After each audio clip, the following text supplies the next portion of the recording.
এই পৃথিবীটা কি জন্য পাঠাইছে? পরীক্ষার জন্য নাকি মজা লোটার জন্য? তাহলে এইখানে ভালো জিনিস পাবেন না, কষ্ট করতে হবে। অর্থাৎ ভালো খাবার পাইতে হইলে কষ্ট করতে হবে। খবিশ খাবার দিয়ে সব ভর্তি।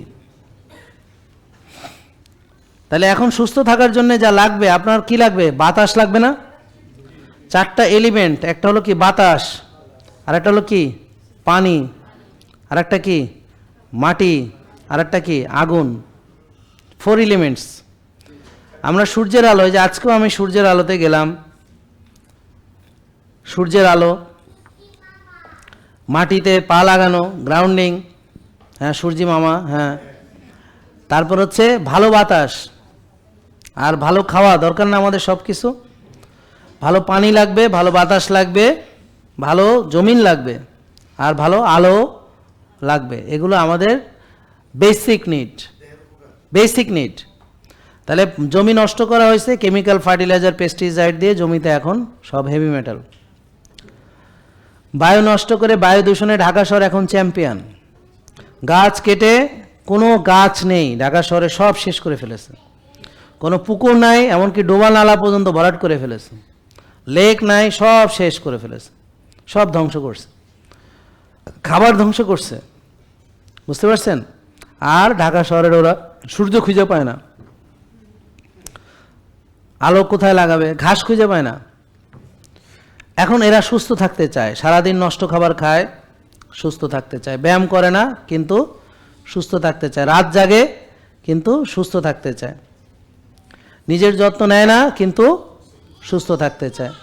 ভোরে ওঠে না কিন্তু সুস্থ থাকতে চায়। আর্লি ঘুমায় না, সুস্থ থাকতে চায়। নিজেকে ভালোবাসে না কিন্তু সুস্থ থাকতে চায়। নিজের কোনো যত্ন নাই কিন্তু সুস্থ থাকতে চায়। নিজেকে কোনো টেক কেয়ার করে না কিন্তু সুস্থ থাকতে চায়। কোনো নিয়ম মানে না কিন্তু সুস্থ থাকতে চায়। তাহলে এই চাওয়া আর পাওয়ার ভিতরে বিস্তর ফারাক। তাহলে আমরা কেন পাই না? কারণ আমরা যেটা আমাদের করা উচিত সেটা আমরা কি করি না। তাহলে একটা ফলবান বৃক্ষ বা ফুলের গাছ, তার কি লাগবে? যত্ন লাগবে। তাকে যদি আলোতে না রাখেন সে মরে যাবে। তাকে যদি আপনি নিড়ানি না করেন, আগাছা যদি দূর না করেন, তাহলে সে পুষ্টি পাবে না। তাকে যদি পানি না দেন তাহলে সে মরে যাবে, ঠিক? আর যদি জমি খারাপ হয় তাহলে তো সে বাঁচতেই পারবে না, সে তো মরেই যাবে, হবেই না, ঠিক? এখন আপনার যত্ন লাগে না, আপনি নষ্ট খাবেন। আপনার যত্ন লাগে না, আপনি রাত জাগবেন। আপনার যত্ন লাগে না, আপনি রোদ লাগাবেন না। আপনার যত্ন লাগে না যে আপনি সঠিকভাবে ঘুমাবেন না, বিশ্রাম নেবেন না। আপনি কি নিজে কি মনে করেন যে আপনি যা ইচ্ছা তাই করবেন এবং ভালো থাকবেন? আল্লাহ তাআলা আপনাদেরকে পরীক্ষা করার জন্য পাঠাইছেন যে করেনটা কি দেখবে। আপনি কি স্বাধীন? মোটেই না। কিন্তু নিজেকে স্বাধীন ভাবছেন, এটা হলো আপনার বড় ভুল।